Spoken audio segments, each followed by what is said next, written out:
Seguir el llamado de Dios no garantiza una vida fácil. Moisés obedeció al Señor, habló con valentía ante Faraón y las cosas se empeoraron.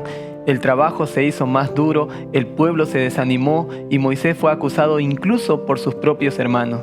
En esta lección titulada Un comienzo difícil, veremos cómo Dios actúa incluso cuando todo parece ir en contra, porque la fidelidad no se mide por la ausencia de problemas, sino por la presencia de Dios en medio de ellos.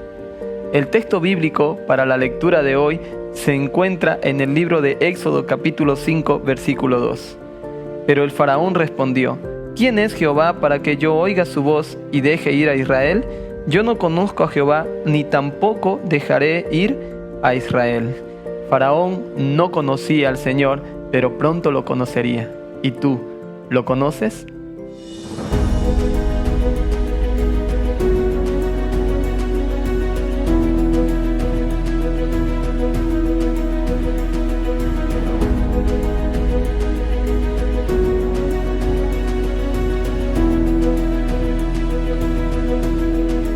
Bienvenidos a Axiomas, un espacio donde exploramos las verdades eternas que sustentan nuestra fe. Hoy tenemos el privilegio de contar nuevamente con la presencia de nuestro querido amigo, Pastor Renson Mena, y también aquí el Pastor Franklin Garnica, para poder estudiar este lindo tema que titula Un comienzo difícil. Querido Renson, un saludo por favor para nuestra audiencia y coméntanos cómo te sientes de estar de nuevo con nosotros. Muchas gracias, Samuel. Estamos felices y agradecidos a Dios porque tenemos la oportunidad de continuar estudiando la palabra de Dios. Un saludo cordial a todos nuestros amigos que nos siguen en las redes y que este estudio, lo que hoy podamos hablar, sea de bendición para sus vidas. Gracias, Renson. Gracias también, aquí agradecemos la presencia y también saludamos a nuestro querido Pastor Franklin Garnica. Por favor, Franklin, un saludo para la audiencia y la oración para iniciar este programa. Muy bien, una vez más, Samuel, agradecerte por la invitación y bueno, aquí estamos para poder comentar el estudio de esta semana. Vamos a orar. Gracias, Señor, una vez más por guiarnos durante este trimestre. Cada semana, Señor, encontramos diversas enseñanzas importantes para nuestro diario vivir. Y en esta oportunidad, Señor, de la misma manera, una vez más, pedimos tu bendición. Nos ilumines, Señor, con tu palabra. En el nombre de Jesús oramos. Amén. Amén. Muchas gracias, Franklin. Bien, vamos ahora con la primera, digamos así, con la primera pregunta, podríamos decir así. ¿Por qué pregunta a Faraón quién es el Señor? Continuando la historia del Éxodo, Renson, ¿por qué nace esa pregunta y qué nos enseña y qué podemos aprender, mejor dicho, de esa pregunta? Mira, hay algo bien interesante. Recordemos que Faraón y todo el reino de Egipto tenían muchos dioses, tenían varios dioses. Entonces, los hebreos, como se los llama, ¿no?, el pueblo de Israel, ellos tenían solo un Dios. Entonces, era algo incomprensible para el faraón o para ellos. O sea, ¿cómo puede haber un Dios que es sobre todos y en todos y es el que hace todo? Entonces era inconcebible para él. Ahora él dice, ¿quién es Dios? Yo no lo conozco. Yo conozco al Dios del fuego, yo conozco al Dios del sol, al Dios del viento, al Dios del agua, al Dios de la fertilidad. O sea, ellos tenían varios dioses. Entonces, en ese contexto le es difícil asimilar de que haya un Dios y por el cual él dice, yo no lo conozco. No lo conozco. Y entonces esto también va en contra de sus principios. Y él dice, no, yo no puedo creer y pensar que algo que no creo me está ordenando. En ese contexto él dice, yo no voy a dejar salir al pueblo. Bueno, es interesante porque, a ver, sintetizando un poquito las respuestas y los comentarios que han sido muy, muy interesantes. Entonces la pregunta de Faraón no nace de una curiosidad, sino más bien de un desafío, ¿no? Él no quiere conocer a Dios cuando pregunta eso, sino quiere negarlo. Se considera a sí mismo como un Dios, ¿verdad? Y esta actitud refleja el espíritu de rebelión que caracteriza a todos aquellos, ¿verdad?, que no se dan la oportunidad o que se oponen al Señor, ¿verdad? Tal vez haya alguna cosa que nosotros podamos tener en nuestro corazón que nos está impidiendo conocer al Señor. Incluso hay un salmo, ¿no?, ¿verdad, Renson? Que nos, ¿cómo se dice? Que nos ejemplifica esto con mayor claridad. Sí, exactamente. Hay un salmo que justamente el 14.1, y lo podemos leer, ¿no? En el libro de Salmos justamente nos menciona haciendo alusión a esto, ¿no? Y vamos a leerlo, dice así: dice el necio en su corazón, no hay Dios. Se han corrompido, hacen obras despreciables, no hay quien haga lo bueno. Entonces, ¿quién dice no hay Dios? ¿Quién dice yo no creo en ese Dios? Es un corazón necio. Y justamente es el reflejo, como mencionaba aquí Franklin, el faraón no estaba dispuesto, su arrogancia no le permitió abrir mano de conocer a Dios. Al contrario, su arrogancia lo llevó a endurecerse más todavía. Qué interesante. Justamente el salmo que tú dices, dice el necio en su corazón, no hay Dios. Básicamente, Faraón es un necio, porque cuando se le presenta a Moisés y le dice, Dios dice que deje salir a mi pueblo, no hay Dios. El corazón de un necio lleva a negar lo que es evidente. Todos nosotros sabemos que no podemos existir por casualidad, que no hay una sola, digamos así, una sola hoja que cae sin que Dios lo tenga en cuenta, pero muchas veces nosotros nos negamos a someternos a la autoridad divina. Hay una cita en el Conflicto de los Siglos, capaz Renson tal vez la tienes a mano, no las puedes comentar, que deja claro esa actitud del faraón de decir no existe Dios, de no quiero aceptar la existencia de Dios. El texto dice así: esto es ateísmo, y Egipto representa a quienes se oponen abiertamente a la autoridad divina. O sea, ateísmo quiere decir yo no creo en un Dios. Ellos eran politeístas, tenían muchos dioses. Creer en uno solo era imposible, y peor aún cuando el faraón se consideraba a sí mismo un Dios. Es verdad, ¿no? Y ahí, hablando un poquito acerca de eso, me viene a la mente otro monarca llamado Nabucodonosor.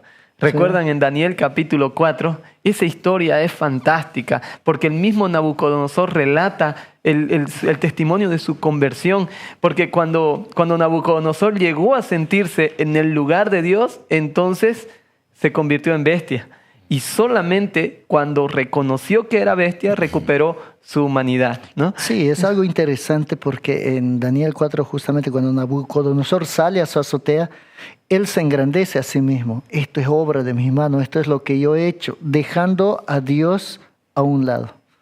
Claro, por eso, cuando Nabucodonosor se siente Dios, se convierte en bestia, se comporta como bestia. Cuando reconoce que está como bestia, entonces recupera su humanidad.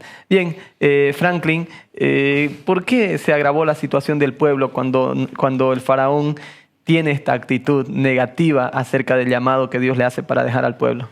Bueno, el faraón al final, con ese corazón egoísta y necio ahí, dice, no, ustedes quieren, no quieren trabajar, ¿no? Son perezosos. Entonces, parece que en realidad el trabajo aquí les está faltando.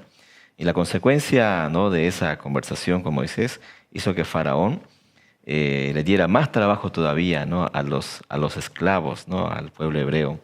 En el capítulo 5, versículo 7, dice aquí la Biblia: de aquí en adelante no daréis paja al pueblo para hacer el ladrillo, como hasta ahora. Vayan ellos y recojan por sí mismos la paja.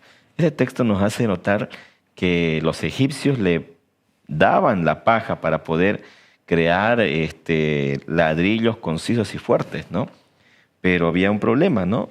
Y les impondréis, versículo 8, les impondréis la misma tarea de ladrillo que hacían antes y no les disminuiréis en nada, porque están ociosos, por eso levantan la voz diciendo, vamos y ofrezcamos sacrificios a nuestro Dios. Mire, la calidad del ladrillo no tenía que disminuir ni la cantidad. Entonces, la paja que se les daba a los hebreos para que trabajen, ahora ellos tenían que ir a buscar. Eso era algo bien complejo, porque se cargaba más trabajo, ¿no? Imagino yo ahí para poder cumplir la cantidad, hasta los más viejitos tenían que hacer mucho más esfuerzo, todos en sí. Y eso trajo incomodidad a todo el pueblo hebreo en aquel tiempo. Sí. Y de esa manera pues se quejaron, ¿no? Se quejaron a Faraón de que se le reclamaron a Moisés. Y yo veo acá una enseñanza, ¿no? A veces nosotros buscamos, cuando hacemos las cosas correctas delante de Dios, que Dios actúe en el momento y que las cosas salgan bien, pero no olvidemos que eso siempre es parte del proceso, ¿no? todo esto que estaba pasando con el pueblo de Egipto era parte del proceso de la liberación que ellos buscaban. Bien, tal vez Renzo, alguna complementación. Sí, estuve leyendo acá y en el verso 15 dice, los capataces de los hijos de Israel fueron a quejarse ante el faraón y le dijeron, ¿por qué tratas así a tu siervo? ¿Y saben por qué le dice? Porque ellos los azotaban. O sea, además de ir a traer su propia paja, ¿no? Que ya era otro trabajo, ellos eran duramente azotados. O sea, el faraón no solamente negó a Dios, se volvió contra este pueblo que solamente quería ir a adorar. Ni siquiera le habían dicho, déjanos, queremos ser libres. Dámonos, vamos a ir 3 días de camino y queremos ir a adorar a nuestro Dios. Entonces, pero el faraón no quiso. Y obviamente 3 días es bastante tiempo, ¿no? Y para él fue lo peor y más aún que le reclamen a él de que deje salir al pueblo. Entonces, acá vemos a un faraón que llama de ociosos, a un faraón que se endurece más y trata más duramente al pueblo. Entonces, no se puede quizás negociar con un corazón duro. Miran, lo que ustedes dicen es muy, pero muy importante. Yo pensando mientras ustedes hablaban y trayendo a nuestro contexto, tal vez ahí en su hogar hay alguien con el celular o la computadora mirando este programa que también está viviendo la misma realidad. Se han aumentado las responsabilidades, pero han disminuido los recursos. Tal vez tienes aún más dificultades, hijos que criar, estudios por pagar, tienes tal vez, deudas por cumplir, tienes sueños enterrados, tantas cosas que tal vez no estás pudiendo cubrir porque se aumentan las responsabilidades, pero se disminuyen los recursos. Y esos azotes de la vida pueden hacer con que el sueño de liberación, con el sueño de la presencia de Dios, de poder servir y honrar al Señor en todo aspecto de tu vida, ese sueño se vaya apagando. Es importante notar también, querido Franklin, querido Renson, que nosotros vemos a un pueblo que trabajaba sin recibir algo a cambio, sin recompensa, ¿no? Y mientras estoy en Egipto, trabajo sin recompensa. Cuando estoy en el desierto puede ser difícil, pero tengo recompensa, pero sin trabajo, ¿no? O sea, nosotros dependemos totalmente del Señor. Y hay una cita ahí, no sé si la tienen a mano o me permiten tal vez compartirla, en Patriarcas y Profetas, página 263, dice que el rey dictó medidas crueles para aplastar el espíritu de independencia. Y eso es lo que el enemigo quiere para usted, querido amigo, a través de los azotes de la vida, a través de las injusticias de la vida, que usted pueda sumirse, ¿verdad?, en una tristeza o en una situación que le haga aplastar el espíritu de ser libre, de ser independiente de Egipto para ser dependiente de Dios.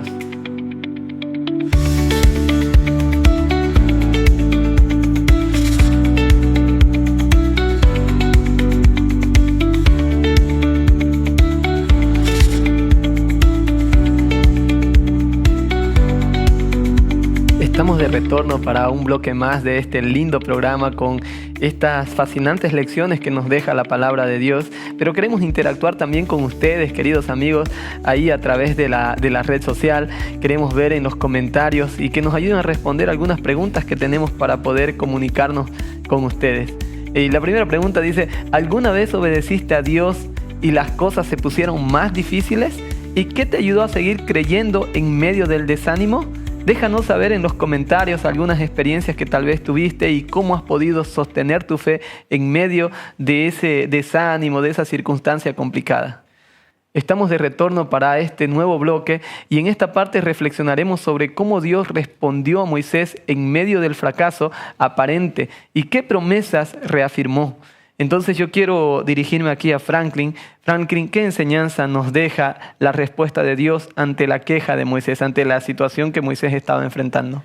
Bueno, Moisés ve que la primera intervención que tuvo con Faraón no dio resultado, ¿no? Pareciera que Moisés esperaba que Faraón responda en el momento y diga, ya está bien, váyanse, ¿no?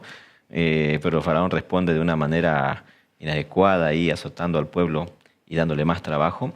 Entonces, nuevamente Moisés interviene donde Dios le dice, Señor, mira, he ido a hablar con Faraón y todavía no has liberado a mi pueblo, ¿no? Entonces, ¿qué está pasando, Señor? ¿Qué tiene que acontecer? Dios le da una certeza nuevamente aquí, recordando un poco la lección de la semana anterior, hablando del yo soy, ¿no? Y vemos aquí en el capítulo 6, versículo 2, habló Dios todavía a Moisés y le dijo, yo soy Jehová. Versículo 6, por tanto dirás a los hijos de Israel, yo soy Jehová, ¿no? Y yo te sacaré debajo de las tareas pesadas de Egipto.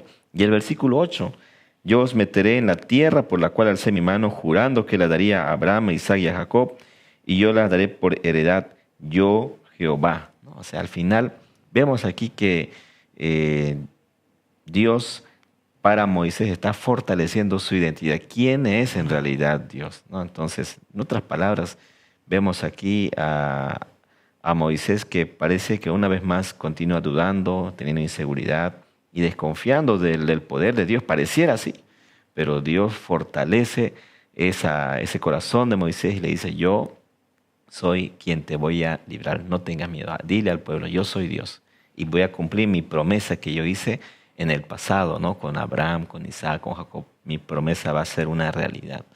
Entonces, de esa manera vemos a un Moisés que se siente un poco más fortalecido y continúa.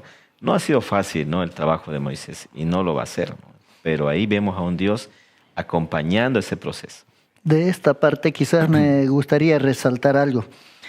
Cuando él dice, yo soy Jehová, en el verso 2, en el 3 dice, yo me aparecí a Abraham, Isaac y Jacob como Dios omnipotente. Imagínate este atributo divino. O sea, la omnipotencia de Dios es que Él todo lo puede, es el todopoderoso. Con estas palabras le estaba recordando también a Moisés y quería que él recuerde al pueblo de Israel, el todopoderoso, Él está con nosotros, Él nos va a sacar, ¿no? Pero cuán difícil a veces es creer en un todopoderoso. Nuestra mente finita no nos permite y en este momento, en esta conversación que tiene Dios, quiere darles seguridad de que ellos no están solos, porque aparentemente el pueblo, la nación egipcia era poderosa y tenía mano dura, ¿no? Por eso los azotaba, los esclavizaron y erigieron grandes construcciones que hasta hoy permanecen gracias a esa mano dura con la que ellos trabajaron, ¿no? O sea, forzaron a la gente. Claro, y ahora mismo, incluso ahora en nuestro tiempo, podemos sentir en nuestra vida cotidiana de cada uno de nosotros que no podemos frente a la enfermedad, por ejemplo. Ahora la crisis, ¿no?, que se está viviendo también, y nos puede causar inseguridad, temor, miedo, ¿no?, a lo que puede venir de acuerdo a las circunstancias que vive cada uno. Pero recordemos lo que Dios le dice a Moisés, ¿no? Yo soy Dios, ¿no? No te preocupes. Es importante también, Renson, Franklin, que recordemos que mientras más ellos trabajaban, más fuertes se hacían. Ellos construían paredes para los egipcios, Dios construía un país, ¿no?, una nación que saldría, ¿verdad?, para cumplir con su propósito. Entonces probablemente nosotros no entendamos, pero tal vez en el silencio, en las dificultades, Dios está construyendo algo grande en nuestros corazones y para nuestro futuro. Bien, querido Renzo, vamos a avanzar un poquito y yo quiero preguntarte por qué el pueblo ya no quiso escuchar a Moisés. ¿Qué fue lo que hizo con que la duda se alimentara en el corazón del pueblo? Mira, hay algo bien interesante. Al inicio ellos esperaban a alguien que intercediera por ellos.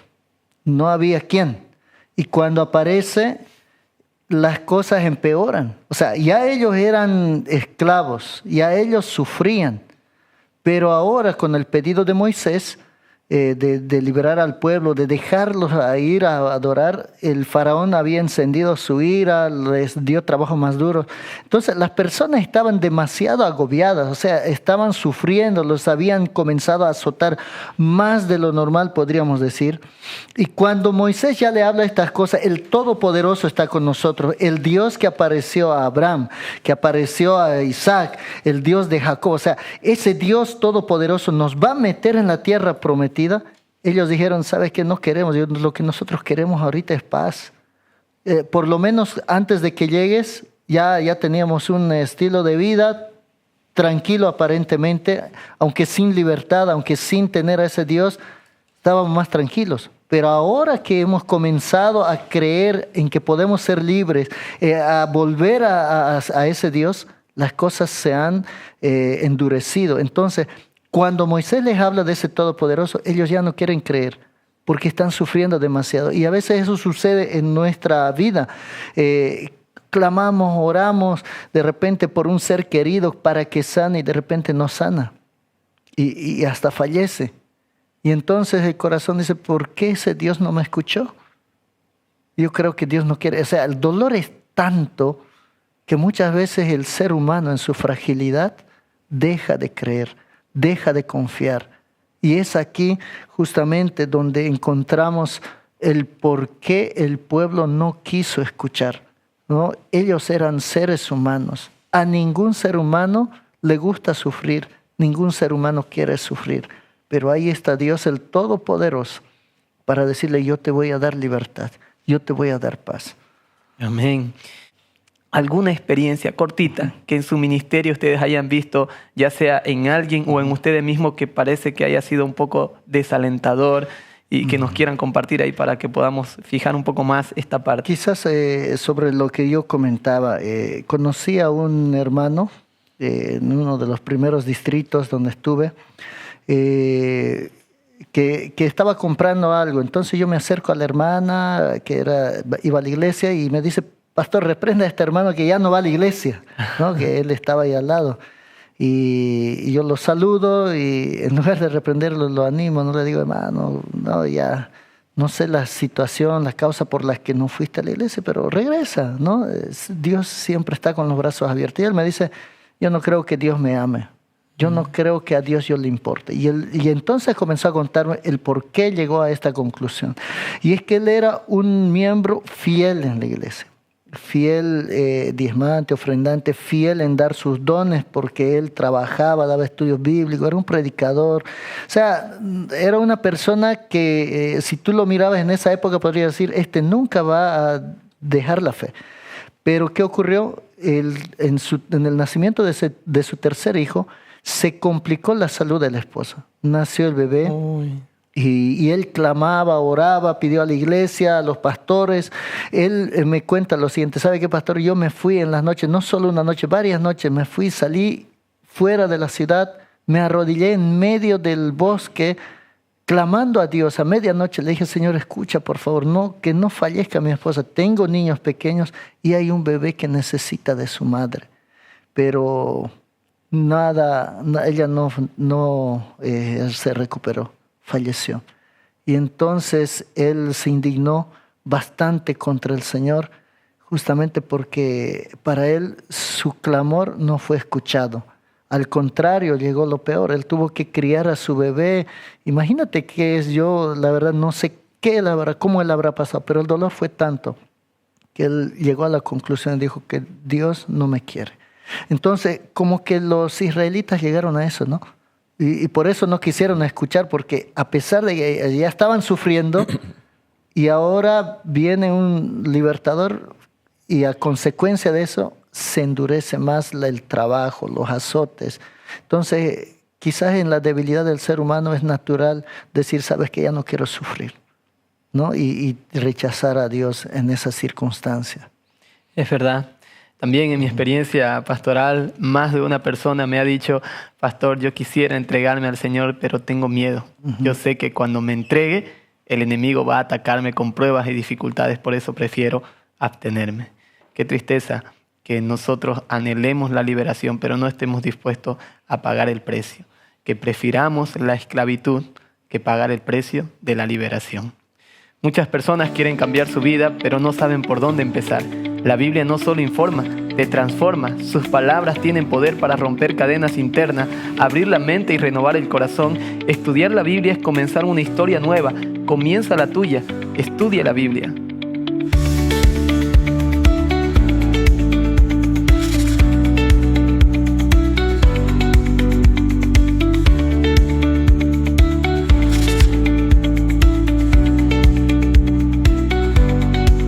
Retornamos para este último bloque de nuestro programa, un estudio fascinante, muy lindo, en el cual nosotros podemos alimentarnos de la palabra de Dios. Y ahora, finalmente, Moisés vuelve a dudar, pero esta vez Dios no le permite retroceder. Querido Franklin, ¿qué implica que Dios diga a Moisés que será como Dios para Faraón? Bueno, en el capítulo 7 de Éxodo, versículo 1 y 2, Ahí vemos nuevamente una conversación entre Dios y Moisés. Dios le dice a Moisés, mira que yo te he constituido Dios para Faraón, ¿no? O sea, para Faraón, solamente para él. Y tu hermano Aarón será tu profeta. Y el 2 dice, tú dirás todas las cosas que yo te mande, y Aarón, tu hermano, hablará a Faraón para que deje ir de su tierra a los hijos de Israel. Yo veo acá dos aspectos, ¿no? Lo primero es el rol de un profeta. Esto ejemplifica cuál es el rol que tiene un profeta, ¿no? Quien tiene un mensaje y lo comparte, ¿no? Para Faraón, ya que podríamos decir ya que Faraón no podía ver visiblemente a Dios, pero tenía ahí a un digno representante, ¿no? Y eso es lo segundo. Moisés era un digno representante con un mensaje y tenía la investidura de autoridad que le daba a Dios. Entonces, para Faraón, ¿no? Moisés era considerado como Dios. ¿Y quién era el intermedio? ¿Quién era el que hablaba? Era su hermano, ¿no? Era Aarón. Entonces, dos aspectos, ¿no? Primero, el rol de un profeta, ¿no? El rol de un profeta. Y lo segundo, nosotros en esta tierra somos, al igual que Moisés, ¿no? Dignos representantes, ¿no? De Amén. Dios en esta tierra para compartir un mensaje. ¿Y el mensaje, cuál era el mensaje de Moisés para Faraón? Deja ir a mi pueblo, ¿no? Deja ir a mi pueblo. Para nosotros ahora, que nosotros podamos entregar a nuestras vidas en las manos de nuestro Dios. Ayudar a las personas a que busquen a Dios, que sean liberados, no de Faraón quizás, pero que sean liberados del pecado. Amén. Muchísimas gracias, Franklin, por esas aplicaciones y esas explicaciones que nos das ahí acerca del llamado de Dios y cómo Dios pide en Moisés perseverancia, ¿no? Perseverancia en la misión. Cuando Dios nos llama, no nos llama solo para cumplir una tarea, nos llama para perseverar a pesar de lo que se nos presente hasta poder cumplir el cometido. Bien, querido Renson, ¿qué aplicaciones, qué enseñanzas nosotros podemos sacar de todo lo que hemos estudiado en esta oportunidad? Mira, hay algunas lecciones muy importantes. A pesar de la resistencia del faraón, pero también la resistencia del pueblo ahora, Moisés continuó. Moisés continuó firme y aún con sus inseguridades también continuó. Ahora, mira, hay algo bien interesante acá que a mí me agrada en el capítulo 7, en el verso 4. El faraón no os oirá, pero yo pondré mi mano sobre Egipto y sacaré a mis ejércitos, a mi pueblo, los hijos de Israel, de la tierra de Egipto con grandes juicios. Dios le hace una promesa. Yo voy a sacar a mis ejércitos. Y aquí hay una lección muy importante en medio de todo este trama. Dios está de nuestro lado. Dios está con todo un ejército para darnos la victoria. Aunque encontremos oposición, aunque no nos sintamos seguros de nosotros mismos, de lo que podríamos hacer, con fe, con esperanza y creyendo en Dios, nosotros vamos a poder vencer porque el Dios de Israel está con nosotros, porque el Señor está con todo su ejército para ayudarnos, para apoyarnos y para librarnos de todo mal. Amén. Muchas gracias, Renson. Muchas gracias, Franklin, por habernos acompañado en este programa. Y es verdad, como decía Renson, habrá muchas cosas en el camino que nosotros no vamos a poder entender. Pero un cristiano no vive de explicaciones. Un cristiano vive de promesa. Las promesas y la seguridad en las promesas nos sostienen, queridos amigos. Moisés obedeció, todo se complicó, pero Dios no cambió su plan, sino que lo fortaleció para continuar. ¿Has tenido un comienzo difícil en la voluntad de Dios? No te rindas. El que te llamó te capacita y te acompaña hasta el final. Que el Señor te bendiga.